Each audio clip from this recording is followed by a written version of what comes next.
Meus irmãos, a paz do Senhor. Meus queridos, vamos dar início a mais uma lição da nossa Escola Bíblica Dominical. Hoje estudaremos a lição de número 6, que traz por título Ministério Apostólico. O texto ao qual estaremos baseando o nosso estudo encontra-se em Efésios, capítulo 4, os versículos de 7 a 16. O nosso texto áureo encontra-se no capítulo 4 de Efésios, versículo 11, que nos diz assim: E ele mesmo deu uns para apóstolos, e outros para profetas, e outros para evangelistas, e outros para pastores e doutores. A nossa verdade prática: o dom de apóstolo foi concedido por Deus à igreja, com o propósito de expandir o evangelho de Cristo. O objetivo geral, irmãos, desta lição, mostrar a importância do ministério apostólico no Novo Testamento. A nossa introdução nos diz assim: a partir da lição desta semana, estudaremos os dons ministeriais concedidos por Deus à sua igreja, objetivando desenvolver o caráter cristão da comunidade dos santos, tornando-o semelhante ao de Cristo. De acordo com a Epístola aos Efésios e aos Coríntios, são 5 os dons ministeriais concedidos por Deus à igreja: apóstolo, profeta, evangelista, pastores e doutores.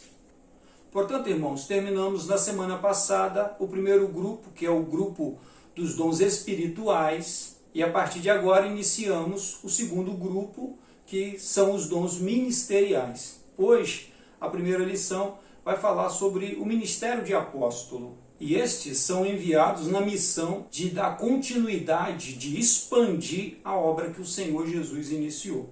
Aquilo que começou a partir de Jesus, o que o Senhor Jesus começou fazendo em Israel, os apóstolos iriam avançar não só sobre Israel, mas sobre todas as nações, conforme a missão que o Senhor Jesus os havia dado. Uma outra coisa que também veremos, irmãos, durante essas 5 lições, é que os dons ministeriais são voltados para a igreja no seu âmbito interno. Ou seja, esses dons são exclusivos para o interior da igreja, para aquilo que é comum à igreja. O primeiro tópico vai nos apresentar o colégio apostólico. E o primeiro ponto desse primeiro tópico fala sobre o termo apóstolo. E a lição nos diz assim: a palavra apóstolo, portanto, significa aquele que é enviado, mensageiro, oficialmente comissionado por Cristo. Ao longo do Novo Testamento, o verdadeiro apóstolo é enviado por Cristo igualmente como Cristo foi enviado pelo Pai, com a missão de salvar o pecador, com autoridade, poder, graça e amor. Então, o dom ministerial, não só o dom de apóstolo, mas todos os dons ministeriais, eles cumprem essa função. Eles devem ser exercidos dessa forma, com autoridade, poder, graça e amor. Sem amor, irmãos, nós já vimos em Coríntios 13 que tudo fica perdido. Tudo perde o sentido se não houver amor. O nosso trabalho ministerial é porque amamos a Deus. E com Cristo aprendemos a amar também nossos irmãos, aprendemos a amar as pessoas. E entender que, por piores que elas sejam, por piores que estejam as suas vidas, por pior que esteja o momento que essas pessoas estejam vivendo, independente de onde elas estão, se elas estão num palácio ou se elas estão em um barraco, se elas estão nos centros ou se elas estão nas favelas. Independente de onde ela se encontra, se ela encontra-se em liberdade ou se ela se encontra presa. E também independente do seu pecado, o que importa para nós é aquilo que importa para Cristo. E o que importa para Cristo é a vida, é a alma dessas pessoas. São ovelhas sem pastores e dependem e precisam de aproximar-se de Deus, precisam da misericórdia, do amor e da graça do nosso Deus. E essa é a nossa função, de levar esse amor, de apresentar essa graça, de apresentar o favor imerecido da parte de Deus, que está ofertado a toda a humanidade. O ponto 2 fala sobre o colégio apostólico, que diz assim: entende-se por colégio apostólico o grupo dos 12 primeiros discípulos de Jesus, convidados por ele a auxiliar em seu ministério terreno. O Salvador os separou e nomeou. De acordo com Stanley Horton, eles foram habilitados a exercer o ministério do estabelecimento da igreja. Em outras palavras, os 12 apóstolos constituíram a base ministerial para o desenvolvimento e a expansão da igreja no mundo. Então, eles eram a base embrionária ministerial da igreja. Ali iniciou a igreja de Cristo, através dos 12.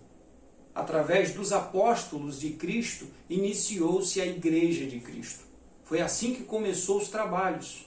Por isso eles têm tamanha importância. Lógico que não é no estilo de achar que são semideuses, onde eles teriam o poder de interceder por alguém, que hoje, mesmo depois de mortos, eles têm poder de curar, poder de fazer alguma coisa. Não. Acabou no momento em que terminou a vida deles. Assim que eles morreram, encerrou-se o dom de apóstolo sobre a vida deles. Mas enquanto eles estavam vivos, alguns não viveram tanto, mas outros exerceram o ministério por quase 60 anos, por exemplo. João viveu bastante, mesmo contra todas as perspectivas. E ainda assim, o ministério deles, no caso de alguns, curto, mas ainda assim eficaz. Um ministério que causou uma grande avalanche do poder de Deus sobre este mundo. O que foi feito através da vida desses homens foi algo simplesmente extraordinário, porque Deus estava sobre a vida deles. Agora, eles viviam algo que ninguém ainda havia experimentado, que era ter o Espírito Santo constantemente sobre alguém fazendo a obra de Deus aqui no mundo. Um trabalho totalmente intensivo, 24 horas por dia. E assim iniciou esse grande projeto no qual nós estamos inseridos e fazemos parte. Por isso receberam tamanho treinamento. Por isso precisaram abandonar suas vidas e viver junto de Jesus durante aqueles 3 anos e meio para aprenderem direto com o Mestre como deveria ser feito. De fato, irmãos, precisava de um retiro, precisava de uma separação completa. Precisavam se separar do mundo mesmo, para atender o chamado de Deus e viver exclusivamente para este chamado. O terceiro ponto, irmãos, fala sobre a singularidade dos 12. E ele subdivide-se em 3 pontos. E o primeiro diz assim: eles foram convocados pessoalmente pelo Senhor. Multidões seguiam Jesus por onde ele passava, e muitos se tornavam seguidores do Mestre. Mas para iniciar o trabalho da grande comissão, apenas 12 foram convocados pessoalmente por ele. Então vejam bem, haviam vários discípulos, mas Jesus escolhe aqueles ali, os 12. Os 12 que experimentaram junto de Jesus durante esse período cada um dos milagres. 3 tiveram uma experiência mais profunda. E um se tornou tão íntimo que reclinava a sua cabeça sobre o ombro do Mestre. O segundo nos diz: andaram com Jesus durante o seu ministério. Desde o batismo do Senhor até a crucificação, os 12 andaram com o Mestre, aprenderam e conviveram com ele. Em Lucas 9:58, Jesus diz que o Filho do Homem não tinha onde reclinar a cabeça. E os discípulos, os 12 apóstolos, experimentaram tudo isso, irmãos. Passaram com Jesus em todas as circunstâncias. Estiveram com Jesus em um casamento, mas também estiveram com Jesus em uma tempestade. Estiveram com Jesus em Campinas Verdes, pregando o Evangelho, mas também estiveram com Jesus no deserto, de dia, de noite, de madrugada, onde o Mestre estava, lá estavam os apóstolos o acompanhando, aprendendo não apenas com instruções, mas vendo Jesus fazendo a obra, vendo Jesus cumprindo exatamente aquilo que o Pai determinou que deveria estar acontecendo. a mudança da mensagem que estava sendo pregada, a forma de exercer poder. Imagina como foi para eles ver a primeira cura. Imagine como foi para eles testemunhar a primeira ressurreição. A primeira vez que alguém foi arrancado do leito. Aquele rapaz que foi tirado do esquife, que era para ser enterrado e devolvido para a mãe. Imagina o que é experimentar isso. E eles tiveram essas experiências com o Senhor Jesus. O terceiro e último diz que eles receberam a autoridade do Senhor. Os 12 receberam de Jesus um mandato especial para prosseguirem com a obra da evangelização. Eles foram revestidos de autoridade de Deus para expulsar demônios, curar os enfermos e pregar o Evangelho à humanidade. A gente lembra da alegria com que eles voltaram da primeira missão que o Senhor Jesus lhes deu, como eles se alegravam em ver se cumprir aquilo que o Senhor Jesus disse que eles fariam. E eles voltam felizes dizendo: mestre, as enfermidades saem no momento que a gente ora, os demônios se retiram. Jesus chama-lhes a atenção e diz: alegrai-vos antes, porque o nome de vocês está escrito no céu. Porque de verdade é isso que importa. Nós não podemos esquecer, irmãos, que acima de tudo, acima de todo o poder, acima dos dons ministeriais, dos dons espirituais, está a nossa salvação. Antes de sermos chamados para o ministério, fomos chamados para viver na presença de Deus, para morarmos na casa do nosso Deus, eternamente junto com Ele. Esta, de fato, deve ser a nossa maior alegria. Infelizmente, nós vamos ver pessoas se perdendo dentro do próprio ministério. Em nome do ministério, abandonam o que é mais importante. É possível alguém perder a salvação exercendo o ministério? Infelizmente, sim. Mas que o Espírito Santo jamais nos permita esquecer isso. Mais importante de tudo isso é ter o nosso nome escrito nos céus. O segundo tópico, irmãos, vai falar sobre o apóstolo Paulo. O primeiro ponto fala sobre Saulo e a sua conversão. Diz assim: Saulo foi um judeu de cidadania romana, educado aos pés de Gamaliel, e também um importante mestre do judaísmo. Ele era intelectual, fariseu e foi perseguidor dos cristãos. Paulo fez parte de um dos piores momentos da igreja primitiva, que foi logo no começo, logo no início, quando se levantou as primeiras perseguições, e Paulo estava presente no momento em que Estevão é apedrejado e morre daquela forma. E ali, irmãos, naquele momento, foi semeada a semente do Evangelho no coração de Paulo. Ele nem sabia disso, ele nem viu o que o acertou, mas enquanto ele assistia e concordava com o que estava acontecendo, o Espírito Santo já estava capturando seu coração. E ele nem sabia que já era uma presa do Senhor. No final desse tópico, a lição nos diz assim: a sua vida foi inteiramente transformada a partir desse encontro pessoal com o Senhor Jesus. De perseguidor passou a perseguido. De Saulo, o fariseu, a Paulo, o apóstolo dos gentios. Enquanto ele, cheio de si, cheio da sua razão, é assim que muitas das vezes a gente sai dos seminários, achando que vai mudar o mundo, que vai agora fazer aquilo que ninguém fez durante esses 2000 anos de história, que nós vamos transformar o mundo pela nossa garra, pela nossa vontade. E enquanto ele saía dessa forma, pronto para arrastar de volta para Jerusalém os cristãos que haviam escapado, encontra com o Senhor Jesus. E o Senhor Jesus causa uma grande mudança na vida de Paulo, que ele não fazia nem ideia. Quando Ananias questiona Deus sobre isso, Deus responde: fica calmo, porque ele é um vaso escolhido para mim. O ponto 2, irmãos, um homem preparado para servir. Diz assim a revista: dos 27 livros do Novo Testamento, 13 foram escritos pelo apóstolo Paulo. Quão grande tratado teológico encontramos em sua epístola aos Romanos. O seu legado teológico foi grandioso para o cristianismo. Mas para além da intelectualidade teológica, o apóstolo dos gentios levou uma vida de sofrimento por causa da pregação do Cristo ressurreto. Eis a declaração apostólica que denota tal verdade. Combati o bom combate, acabei a carreira, guardei a fé. Em Atos 13, do versículo 1 a 4, nós vemos quando ele foi chamado pelo Espírito Santo, separado para essa obra apostólica.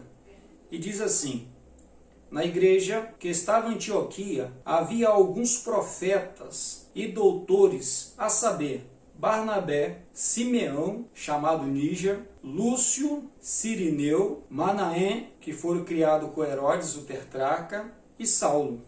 E servindo eles ao Senhor e jejuando, disse o Espírito Santo: apartai-me Barnabé e Saulo para a obra que os tenho chamado. Então, jejuando e orando, e pondo sobre ele as mãos, os despediram. E assim estes, enviados pelo Espírito Santo, desceram a Seleucia e dali navegaram para Chipre. Eu li até o versículo 4, irmãos, por causa dessa palavrinha aqui, enviados pelo Espírito Santo. Porque é exatamente isso que significa a palavra apóstolo, né? Enviados. Então, eles foram enviados pelo Espírito Santo para fazer a obra apostólica, no ministério de apóstolo, para fazer a obra de Deus, para cumprir o propósito de Deus. Então, no chamado ministerial dele, ele já recebe o ministério de apóstolo. Em 2 Coríntios 12, do versículo de 1 a 4, nós vemos um pouco da experiência que ele teve com Deus. Ele próprio testemunhando o seguinte: em verdade, que não convém gloriar-me, mas passarei as visões e revelações do Senhor. Conheço um homem em Cristo que há 14 anos, se no corpo não sei, se fora do corpo não sei, Deus o sabe, foi arrebatado até o terceiro céu. E sei que tal homem, se no corpo ou fora do corpo não sei, Deus sabe, foi arrebatado ao paraíso e ouviu palavras inefáveis de que ao homem não é lícito falar. Então a gente entende que para não ficar se gloriando, para não dizendo, eu fiz isso, eu fiz aquilo outro, ele diz que eu conheço um homem, de forma metafórica, mas sim se trata dele. E alguém que experimentou a presença de Deus de forma maciça. Alguém que experimentou a glória de Deus, alguém que participou junto com o Espírito Santo, aquilo que ele não pôde experimentar junto com o Senhor Jesus, porque naquele momento ele estava tendo uma outra formação, ele agora experimenta junto do Espírito Santo, na companhia do Espírito Santo, coisas tremendas, coisas maravilhosas. Ao estender suas mãos, ele viu Deus fazer grandes milagres.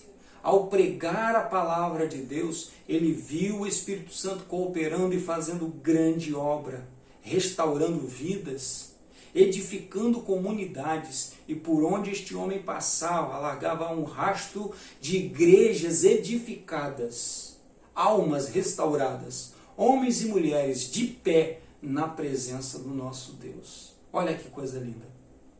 Além disso, irmãos, era um homem de grande entendimento. Por causa da sua educação, por causa do tempo que ele levou estudando, que ele levou sendo formado aos pés de Gamaliel, ele era poliglota. E pelo menos 4 idiomas ele sabia falar. Ele era fluente no hebraico, no aramaico, no grego e no latim. As próprias cartas foram escritas no grego. E ainda assim falava todos esses idiomas. O terceiro ponto traz por título Menor dos Apóstolos. E nos diz assim: o apóstolo Paulo não pertencia ao colégio dos 12. Ele não andou com Jesus em seu ministério terreno, nem testemunhou a ressurreição do Senhor, requisitos indispensáveis para o grupo dos 12. Humildemente, o apóstolo reconheceu que não merecia ser assim chamado, pois considerava-se um abortivo, como o que nasceu fora do tempo, o menor de todos. Entretanto, o Senhor se revelou a ele ressurreto e ensinou-lhe todas as coisas. As igrejas plantadas por ele eram o selo do seu ministério apostólico. Assim como nos dons, irmãos, não existe essa de dom maior e dom menor, não existe essa de dom melhor e dom pior, simplesmente são dons, nós falávamos sobre isso na semana passada, que são ferramentas e serão boas, serão excelentes no trabalho certo. Da mesma forma, não existe essa de obreiro melhor que o outro, essa de um obreiro maior e um obreiro menor, um ministério mais importante que o outro, não existe esse negócio. O próprio Paulo se punia e de uma forma humilde não queria se colocar ao lado dos outros apóstolos, dos 12 apóstolos, mas em nada ele ficava devendo para os outros apóstolos, porque ele se entregava tanto quanto eles. Ele não era melhor do que eles, mas também não era pior. Nós vamos ver na formação de Paulo que nessa formação Deus já tinha algo especial com ele. Paulo entrava onde os outros apóstolos não podiam entrar. Paulo conseguia conversar com pessoas que os outros apóstolos não teriam acesso. Paulo teve acesso à família de César. Os outros não teriam esse acesso. Aí alguém pode falar assim, não, mas Deus pode fazer isso acontecer. Sim, ele fez, através da vida de Paulo. Através de alguém devidamente preparado para aquilo. Existe essa ideia de que Deus capacita os escolhidos e por causa dessa ideia, por causa desse pensamento, algumas pessoas acham que não precisam estudar, que não precisam estudar inglês, que não precisam estudar espanhol, que não precisam estudar a Bíblia, que não precisam se formar em nada, porque se Deus precisar, Deus vai fazer uma mágica acontecer na vida delas e simplesmente do nada aquilo virá a elas e elas serão capacitadas para fazer a obra de Deus. Não é bem assim. Deus vai usar aquilo que você tem. Deus vai usar aquilo que já está na sua mão, que já está no seu coração. É isso que Deus vai usar. Então, se você tem pouco, Deus vai usar esse pouco. Se você tem muito, Deus vai usar esse muito. E é isso que acontece com Paulo. Alguns irmãos vão achar que Paulo é o substituto de Judas. E nós vamos ver daqui a pouco que não existe essa coisa de substituir.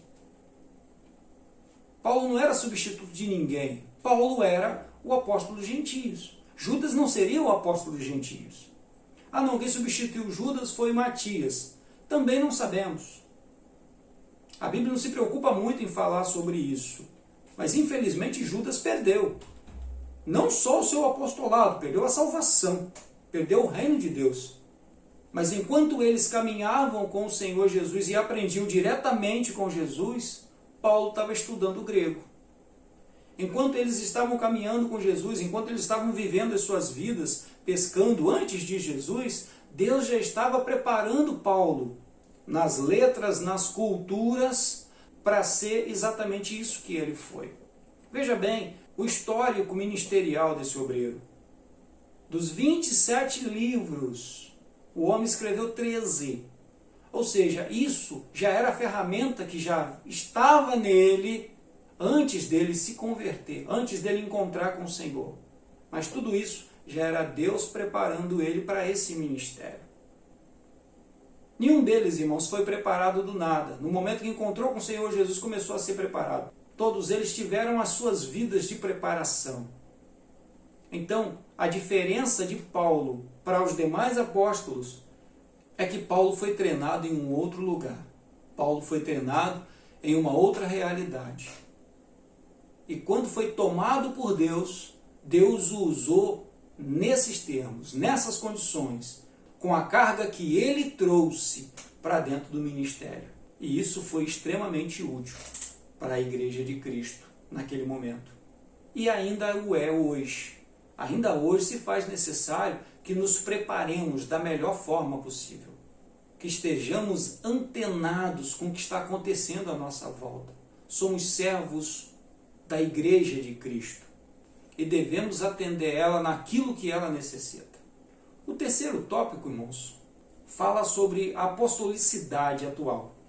E o primeiro ponto nos traz uma pergunta: ainda há apóstolos? E a resposta é: não é tão simples assim. Vamos ao texto. Diz assim: no sentido escrito do termo e de acordo com a sua singularidade, apóstolos como os 12 não mais existem. A palavra de Deus diz que durante o milênio, os 12 assentarão sobre tronos para julgar as 12 tribos de Israel. Os seus nomes também estarão registrados nos 12 fundamentos da cidade santa. Logo, o colégio apostólico foi formado por um grupo limitado de discípulos, não havendo, portanto, uma sucessão apostólica. Então, na semelhança dos 12, na semelhança daqueles primeiros apóstolos, não haverão mais. Não há possibilidade e nem há necessidade disso mais. As condições que eles foram chamados, a realidade em que eles foram chamados, a forma como eles foram chamados, o treinamento que eles receberam, tudo isso foi particular deles, foi para aquele momento. De fato, seguindo a ideia dos cessacionistas, de fato cessou-se isso aqui, esse termo. Então por que não é tão simples assim? Por que não é tão fácil dizer, acabou, não existe mais? Porque existem algumas condições. Existe o termo da palavra, enviados, e nós veremos daqui a pouco. O segundo fala sobre apóstolo fora dos 12. A carta aos Efésios apresenta a vigência do dom ministerial de apóstolo. O teólogo Stanley Horton afirma-nos que o Novo Testamento indica que havia outros apóstolos que também haviam sido dados como dons à igreja. Entre estes se achavam Paulo e Barnabé, bem como Andrônico e Júnior. Isso está em Romanos 16, 7. Então esse termo apóstolo foi usado pela igreja da época, pela igreja primitiva, para designar aqueles que eram enviados, aqueles que tinham as condições de edificar uma igreja, de iniciar um trabalho. Eles eram enviados para todos os lugares e a eles eram dado o nome de apóstolo, o título de apóstolo. Era reconhecido sobre eles o ministério de apóstolo, homens extremamente capacitados para o evangelho de Cristo e pelo evangelho de Cristo, sobre os quais o Espírito Santo operava grandemente e através dos quais o Espírito Santo fazia grande obra. O terceiro e último, irmãos, fala sobre o ministério apostólico atual. E aqui nós vamos entender por que não é tão simples afirmar, só foi naquela época, cessou de verdade, o cessacionista tem razão, acabou, não existe mais. Por que não é tão simples assim? E aí o texto nos diz assim: não há sucessão apostólica. Esta é uma doutrina formada pela Igreja Católica e, infelizmente, copiada por algumas evangélicas, para justificar a existência do poder papal. A Igreja Católica acredita que o Papa é o substituto de Pedro. Então, o título Papa vai ser sempre substituindo o apóstolo Pedro, que segundo eles, não é assim que nós entendemos, nem é assim que nós conhecemos, mas segundo eles, Pedro iniciou a Igreja Católica Apostólica Romana. E então o Papa, a figura do Papa, o título do Papa é a continuação do apostolado de Pedro. E isso não é verdade. Porque não existe substituição, não existe substituto. Porque aquilo que era para Pedro fazer, Pedro fez. E assim que Pedro deixou esse mundo e foi descansar nos braços do Senhor, encerrou-se o ministério de Pedro. Pelo menos aqui na terra. Acabou com a igreja aqui na terra, Pedro não atua mais. Logo não há essa ideia de substituição, não há essa ideia de substituto. E é aquilo que o comentarista diz aqui, irmãos. Infelizmente, por conveniência ministerial, algumas igrejas evangélicas vão embarcar nessa tese.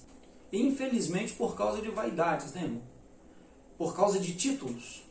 São pessoas que não querem ser iguais às outras. Então tem um monte de pastor. segundo o que essas pessoas entendem, dá título de pastor para qualquer um.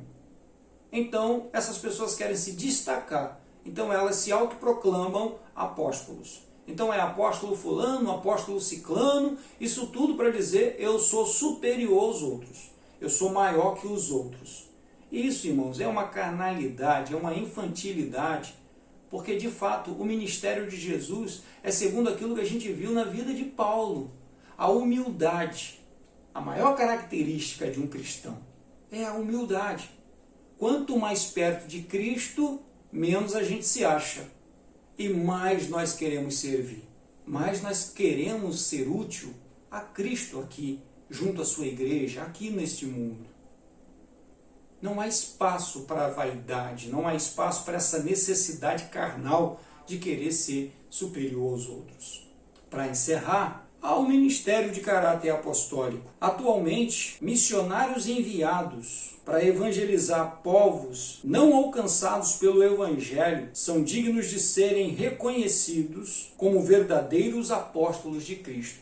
Então, se há, irmãos, alguém que deve receber, que pode receber o título de apóstolo, e nós devemos reconhecer o ministério de apóstolo sobre estas pessoas, são os missionários. Os missionários, né? Aqueles que estão aqui nas nossas cidades se chamando missionários, não. E até com carteirinha, né, de missionário. Missionário é este homem que é altamente capacitado pelo Espírito Santo, alguém extremamente preparado pelo Espírito Santo, alguém que se dedicou a aprender culturas que não é a sua, a aprender uma língua que não é a sua, e essa pessoa é enviada para um lugar onde não se conhece o Evangelho de Cristo. E lá ela vai começar a obra do zero.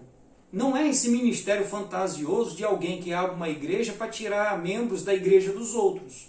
Mas é alguém que vai para um lugar onde não existe nem a ideia do Evangelho de Cristo. Onde não se sabe nem quem é Jesus Cristo. E esse homem, esta mulher, inicia o trabalho ali do zero, começando a fazer a obra de Deus, e Deus coopera, o Espírito Santo coopera com eles no início da sua seara, e esses homens, essas mulheres, vão fundar a Igreja de Cristo nesse local.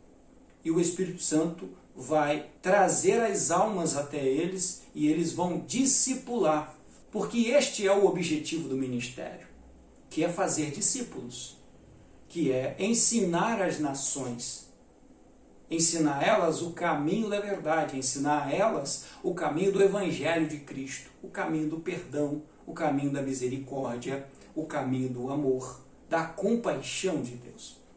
A mensagem que nós pregamos é a mensagem do Evangelho. A mensagem que o Senhor Jesus nos entregou, a boa nova que veio dos céus. Porque Deus amou o mundo de tal maneira que Ele deu-nos o seu único Filho, para que todo aquele que crê no seu nome não pereça, mas tenha a vida eterna. Essa é a nossa mensagem. Esta é a mensagem que nós levamos. Esta é a mensagem que deve ser pregada a todos os corações. Independente do ministério ao qual nós ocupamos. Independente se nós ocupamos o ministério, se temos em nós o chamado ministerial. Mas somos chamados para resgatar almas e levá-las e prepará-las para encontrar com o Senhor nosso Deus. Meu querido, que o Senhor te abençoe.